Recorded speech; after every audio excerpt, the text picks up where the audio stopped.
Hello and welcome back to the Feminine Rising podcast. My name is Amber Moreno. For those of you that are listening over on Patreon, thank you so much. You are going to be the first to hear this topic, which I'm actually very passionate about, and we need to talk about it because it recently happened. And for the rest of you that are listening to this later on, welcome. If you're returning, hey. And if you're new here, so glad to have you. So today's topic is going to be around dense energies and energy attachments and what those are, how they form, what they look like. This is something that I talk about in my hexproof trainings, and I'm actually going to be having a class here in December over on Patreon. It'll be eventually open to the public as well for what this is and like how do we understand what energies, dense energies are and energy attachments are, and how do we protect ourselves against them. Dense energies are just that. You can feel them. They're very thick in nature. It's almost like a fog that you can't see, but you can feel. It's kind of similar to how I like to explain, like when you're in a room and you can feel the tension, right? When people say it's so thick, you can cut it with a knife. That's kind of the idea of what a dense energy is also. And now an energy attachment is that dense energy that is attached to the individual in certain locations on the body. The most common places for people to have energy attachments are actually the heart space, whether that's the front or the back, the top of the head, sometimes the shoulders, but the shoulders again are connected to the heart space. And then some people even have them around their feet, kind of like shackles. Now, some of these energy attachments are generational. Some of them are formed through traumatic experiences that happen to us at any point in age in our life. And then others are formed on our own terms based on belief systems that we might carry and have. For example, if you're somebody that is constantly in a low vibrational state and you're constantly thinking, life's not working out for me, things are always bad, eventually over time, you're creating that energy attachment and that story of no matter what you do, life is hard, life is challenging, and life's going to suck, right? And then you're going to drag people in and become an energy vampire in that way. I have been that person in the past. I learned very quickly at a young age that that's not cool, that's not okay, and I corrected it over time with through experiment through experiences, there we go, in my life and maturing over time. Now, this isn't always the case for everyone.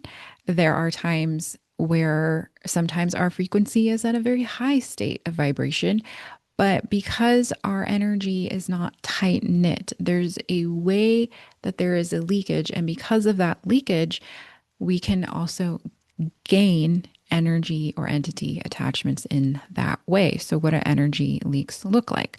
Energy leaks can be honestly things like gossiping too much, spending too much time on your phone, on Instagram, TikTok, whatever it is. Another way is not properly closing down when you're working in an energy field, whether that's your own, someone else's, or whatever the case might be. It could also look like not properly shielding yourself as well as you're entering into different types of energies, whether that's individuals, whether that's going into some kind of work, whether you're doing breath work and you're not necessarily using energy work, but there's still possibilities for those leaks to happen, those openings to be there. Another way is also if your aura is not fully online, and ways that that can happen is by not immersing yourself enough in nature. So, for example, if you're a city living person, you know, you're in a big city, there's not a whole ton of nature around you.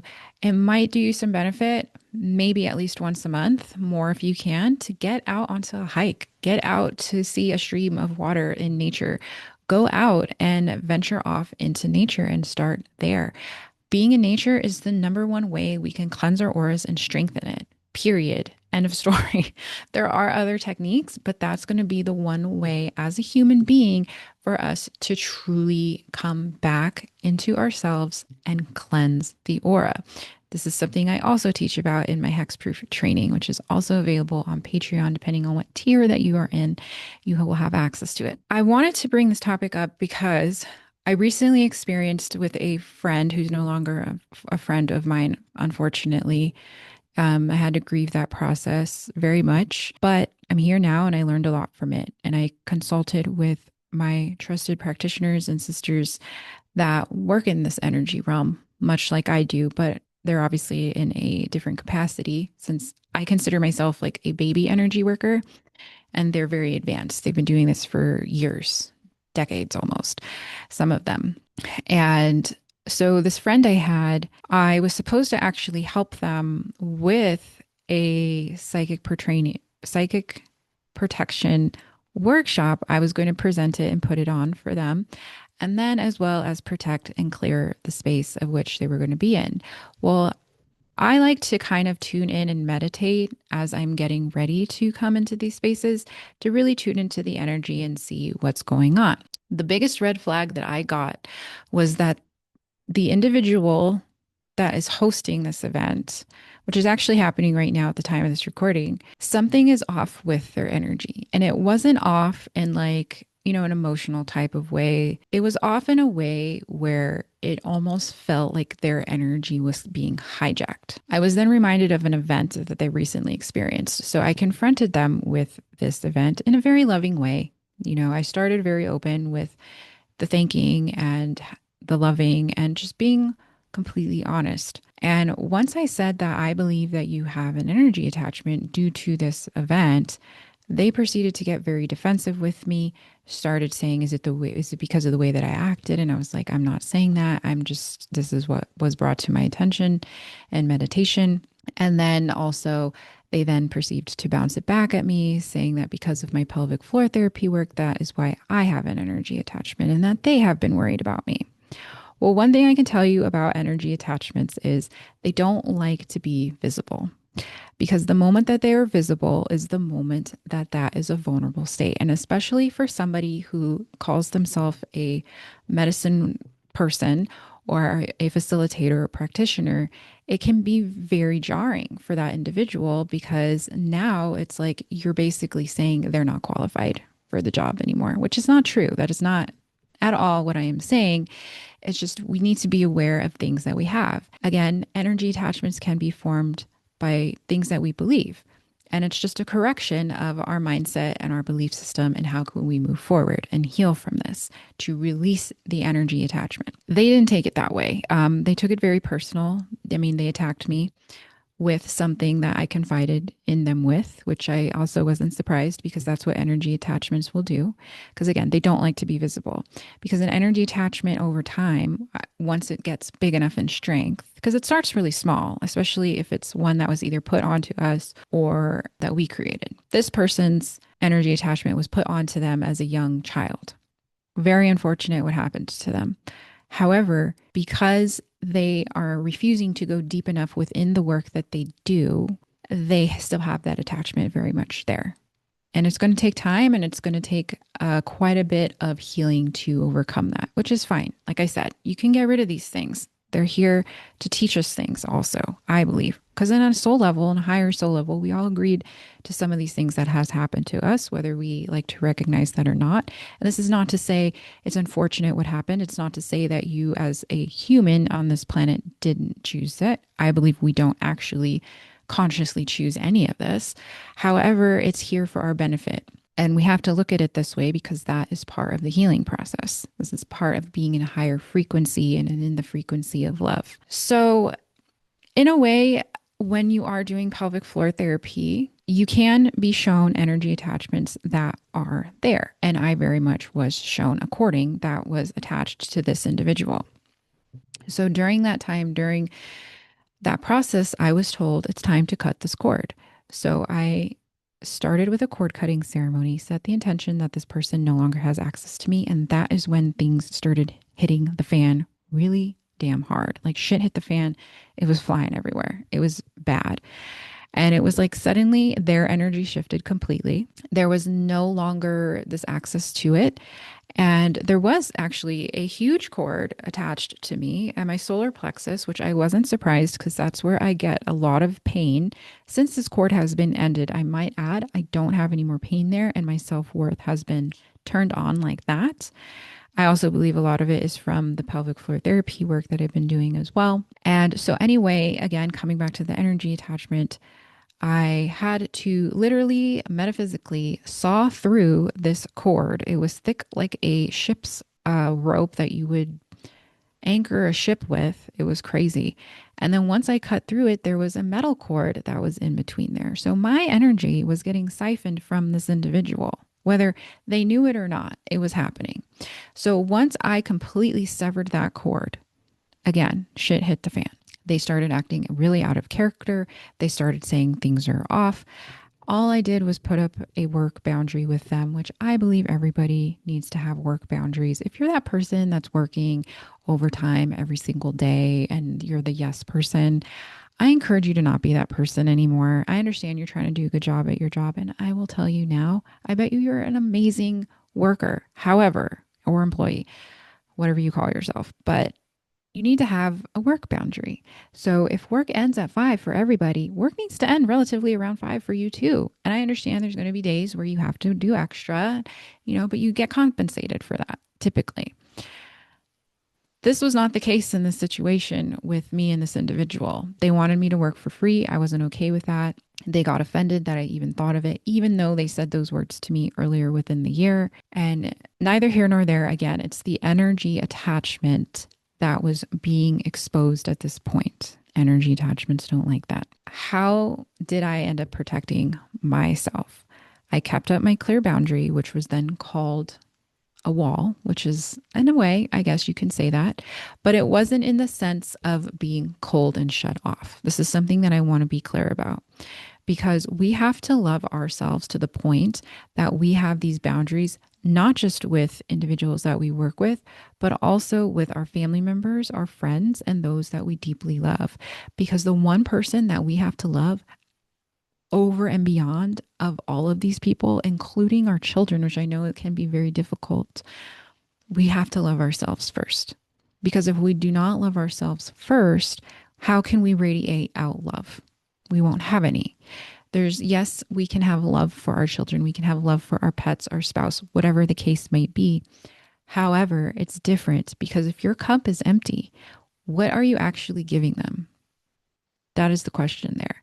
And then it turns into you're living for them versus living for yourself and then helping to guide them through this process of walking each other home. Because at the end of the day, nothing here is permanent, right? It's all temporary. We're all going to pass on to the next realm, whatever that might be. Hopefully not the liminal, which we'll get into that topic on another day. But coming back to the energy attachment topic, at that point, I knew because I had to hold my boundaries. I then this is when I reached out to one of my dear sister's mentors and guides. And I asked her, I need help in this situation. I explained the whole thing. We did an energy light code upgrade for myself. She did a lot of energy work on me. She showed me how to shield myself in a deeper way. And that is how it was able to fully be. And I had to overcome the fear of there is no such thing as an energy attachment that can attach to me unless I consent and allow to it. So because this person, my friend, was refusing to see what I was presenting to them, in love, I might add, that it was very much decided in our final conversation that they did not want me to be there for the psychic protection. And that is how I knew that was the energy attachment speaking. Because if it really was them, they wouldn't think twice about what people would think based on our relationship. Yes, the energy might have been off, but they would have been able to get to a point where they would be in agreement with everything and it would be fine within a week. But because the energy attachment had a stronger grip onto them and they knew that it could no longer leech onto me, there was an issue. And that's okay. Is it unfortunate for the women that are going to be in this training? Absolutely. They're missing out on very potent knowledge. However, I also believe that even if I did a clearing, even if I did protect the space, there would still be things that happened within the home because of the energy attachment that the facilitator has. And I know this because I've worked with them in the past, and these things have repetitively happened time and time and time again. And so with energy attachments, they can invite different types of energies because now your frequency is vibrating at a different level. I truly believe that love and authenticity is up here And that fake authenticity is down here. And this facade of being somebody up here when you're really down here constantly. And we're also at a time where a lot of this is going to be shifting around and exposed. A lot of it has to do with the astrology. I believe a lot of it also has to do with the fact that we're in a year 9. So this is the year of closing the karmic loops, closing down the things that are no longer serving us. And unfortunately for me, this person was no longer serving me in a way that could be beneficial. I was also very sad to end this relationship with this person because I knew deep down that if they don't have anybody to see as a reflection and all they have is themselves, this is how you continue to get stuck in a trauma loop, which is ultimately what their energy attachment is. It's a trauma loop that's going to keep repeating over and over again. And even though they have a significant other, that person's not going to be able to reflect in the way that their fellow friends and comrades could. So, with all of that being said, the way that you can really guard yourself from an energy attachment is to really know yourself on a very deep level. So, coming back to that self love, how deep do you actually love yourself? Can you honestly hug yourself and love yourself and forgive yourself for all of the things? If you have any shame or anything like that that comes up, or guilt or whatever it might be, I encourage you to do some shadow work around that. If you need my help, I'm definitely always here to help as well. But I encourage you to really go deeper in the sense of figuring out why you're holding on to that shame about that thing. And is there a way that you can fully release it? Because sometimes it's as easy as just talking about it and releasing it in that way, getting it off your chest, quite literally.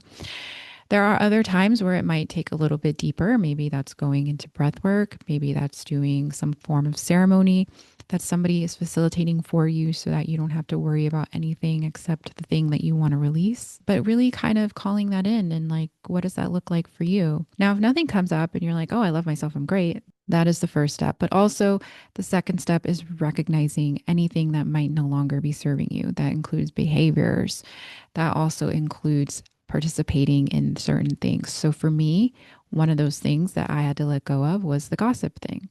As women, it is a shadow side of the feminine for us to all kind of bond over gossip, but it's no different than trauma bonding in a sense, and it's only surface level. So we have to go a little bit deeper within these relationships and conversations and really ask, like, well, why do I need the chisme? Why do I need to gossip constantly? Why do I care about drama? And I'm not going to lie, there are times when you can listen to it and not partake, and that's okay. But when you are learning to fully rid of it, you need to let it completely go and not partake in it at all. That includes the Love Island shows or whatever it is that people are watching these days. But you get my drift. It's really far removing yourself completely. And I'm speaking to the women when I say this because men don't tend to gossip the way that women do. And it's okay. Now, if you are currently, it's okay. But if you're aware of it now, how can you step away from it? How can you step more into your divinity and more of who you are by releasing a lot of these things that are no longer serving you? Maybe there's other behaviors that you can let go of and habits that maybe aren't serving you that maybe you're aware of right now that are coming up. And that's okay. Again, this is part of the protecting yourself, of knowing yourself on a deeper level. Also, another way to protect yourself is once you know yourself well, it's doing an energy scan daily. I recommend doing it in the mornings. You can also do them at night at the end of your day, whatever feels most comfortable for you. And just truly honestly releasing anything within the body sensation. So, for example, if you had a heavy day at work, there's a lot of stuff you didn't want to think about and you have a hard time letting go of. It's sitting silently in your meditation room or in your bed or wherever it is at the end of the day and feeling in your body, really tuning in. Where is this coming from? Is it trapped in your shoulders? Is it trapped in your hips, your stomach, your throat? Where is it trapped? And imagine that density exiting out with every breath that you take. And you want to be taking pretty deep breaths. So something that's, something along those lines. You don't want to do any shallow breathing, really breathing into those spaces and fully releasing what is there. And if thoughts of work come in or things that happened throughout the day, just allow them to be and watch them float away. Allow them to come in, watch them to float away, and repeat that process until everything is fully let go. And then from there, you can scan your energy. And if there is something there that you're not quite sure what it is, well, you can reach out to me and we can talk about it and see what's in there. Or you can just settle in with that is something within you that you need to work on. Now, it doesn't necessarily mean it's an energy attachment. However, there might be some density of energy that is there, maybe trying to form an energy attachment. It's something that can be released. It's nothing to be afraid of, but just be aware of it and know that that's something that you need to work on. And over time, you will ask Source or God or the universe, whoever it is that you work with. I like to use God and the universe interchangeably, but asking God to show you the way to how you can fully release this. And maybe it'll be something that pops up on socials. Maybe it'll be somebody that you meet. Maybe it'll be a conversation you overhear on the way to work, whatever it is. It will come to you in divine timing when the time is right, when you are ready. The next thing and the final thing is putting up those boundaries. So coming back to that conversation, putting up a boundary is usually within love. It's not because you don't like a person. It's not because you're trying to be mean to anybody. It's strictly because you respect yourself. And these are the things that you're available for. And you have to come at it with love in that sense. Now, I understand there's probably people that are annoying that are like, okay, I'm going to keep a boundary up with them. But you have to still do it within love, even with them, because they aren't aware of their energy. They are not aware of their frequency. They are not aware of what's happening. Okay. If you're listening to this, you're probably an advanced soul. And the person that's annoying you definitely probably is not. But again, this is shadow work to do. If they are annoying you, why are they annoying you? What is there? What are they trying to teach you in this moment? How can you learn from them? Can you have more compassion towards them because they're annoying? Like, there's tons of questions to ask around this. People just don't show up in your life and piss you off and trigger you just to do it. It might seem that way, but it's not. It's all for your innate learning, for your process, for your soul advancement in whatever that next level is. But coming back to the boundary, it's once we put up these boundaries, that is the ultimate no, this is what I'm available for, and this is what I'm not. And so, using the work boundary as a good example, if you're continuing to work late, stop doing that. Start letting your bosses and people know, hey, you know what? My plate's full. I actually can't do that. And for some of us, it's going to be really difficult to say these words, but the more we practice and get them out, the easier over time it'll be, and the stronger that you will be within your own energy and within your own field. And then I know I said that was the last, but this is the last. Get yourself out into nature. Get that aura cleansed. Let me tell you. Like I said, even if you only can do it once a month, pick a weekend that you can do it or whenever your schedule permits, and tell yourself, this is going to be my mental health day.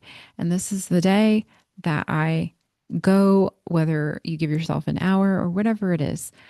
And I'm going to go out and sit in nature, sit in the grass, do whatever, connect to a tree, whatever it might be. Put your feet in the stream or the river or whatever, but really make it a point to do that for yourself, to cleanse that aura. Because I'm going to tell you right now, the moment you do it, you're going to be like, wow, I need to do this way more often than I thought. So hopefully this conversation kind of brings more light onto, what an energy attachment is.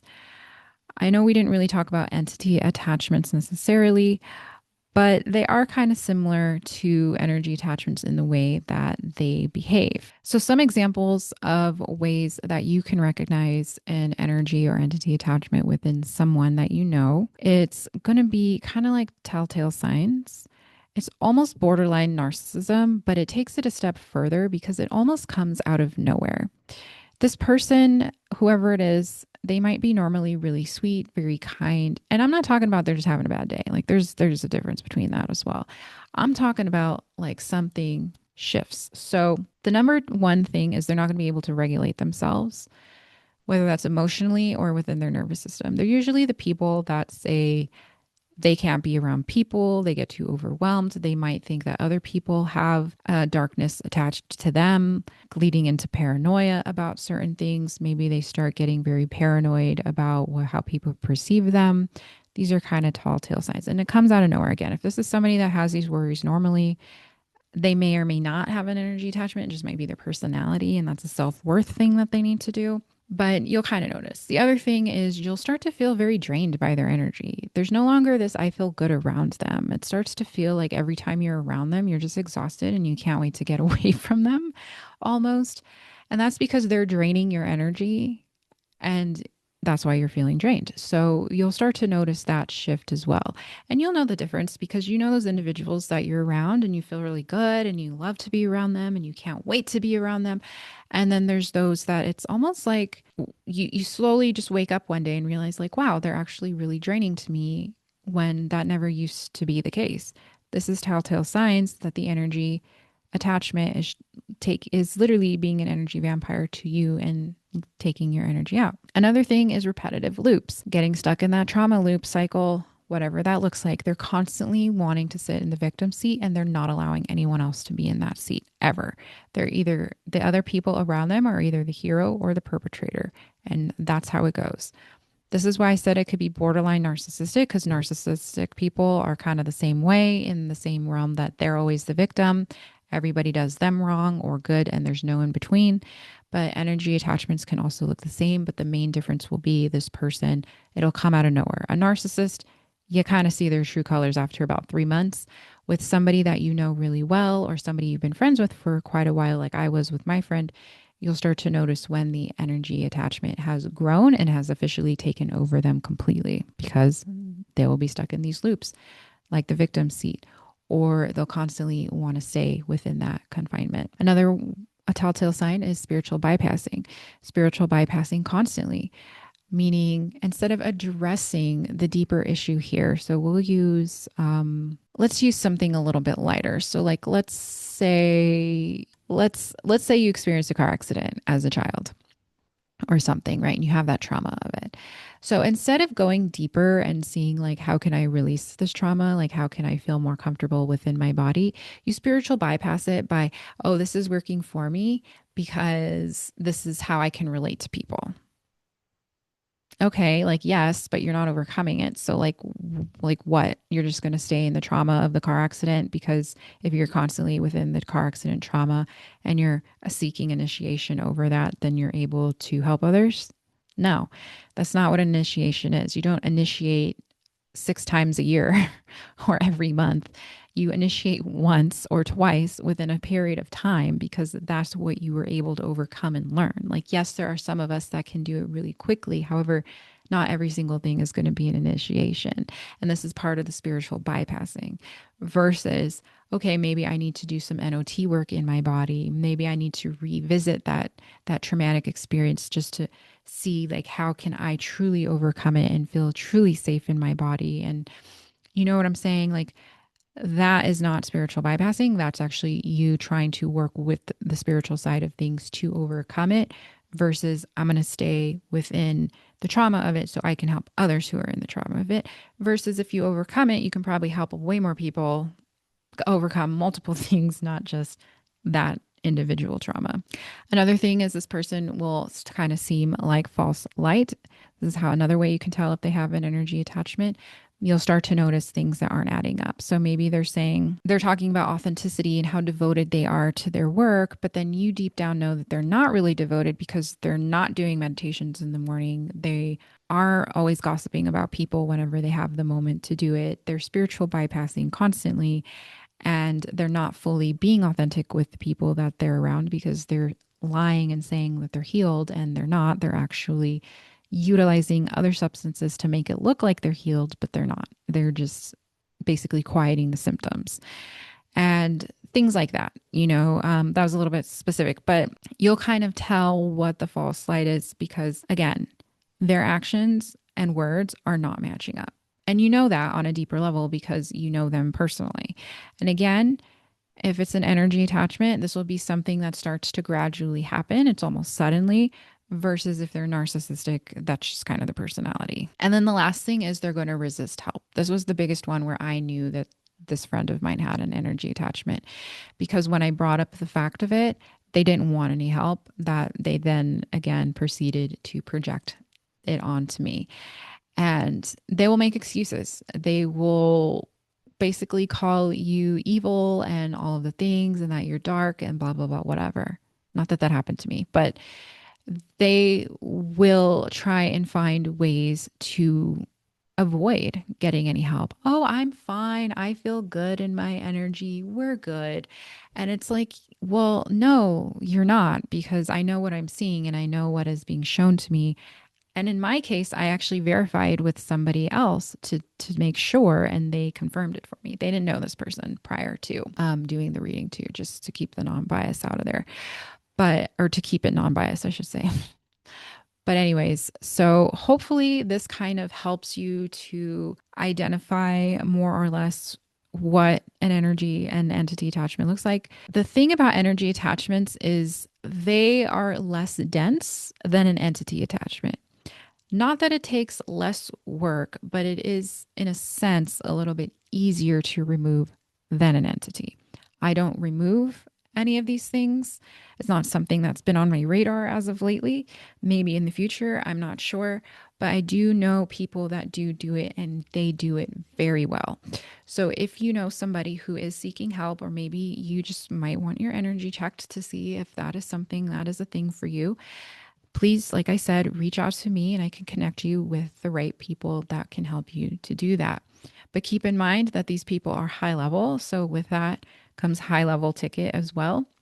But I promise you, you will be completely cleared from everything once you do work with them. So, with all of that being said, I really hope that this helps you to recognize the difference between narcissism and energy attachments, but also to recognize energy attachments in people that you might know or love. Now, my biggest thing is if you do notice an energy attachment in someone, don't confront them right away with it. Just start taking notes. Maybe start distancing yourself a little bit, maybe shielding yourself a little bit deeper with your white or golden light, maybe cleansing yourself upon leaving their presence, and then also putting up boundaries. The boundary thing is going to be the biggest thing to prove where this person is kind of standing with their energy. And then just again, just take note. And then once you know it's time to have the conversation, the deeper conversation of helping this person and saying, like, hey, I think we need to talk, like I did, based on their response, will kind of tell you where they're at. If they are narcissistic, it might take a different turn in conversation. But if they truly have an energy attachment, they are going to deny wanting any help at all. And they definitely are going to bounce it back onto you and say that you're crazy. You don't know what you're talking about. Who are you to be saying these things? You're the one with the attachment because of the way you're treating me, which don't let it bother you. There's always going to be haters out there. Anyways, if you had any benefit from this conversation at all, I encourage you please to share it with those that it might resonate with.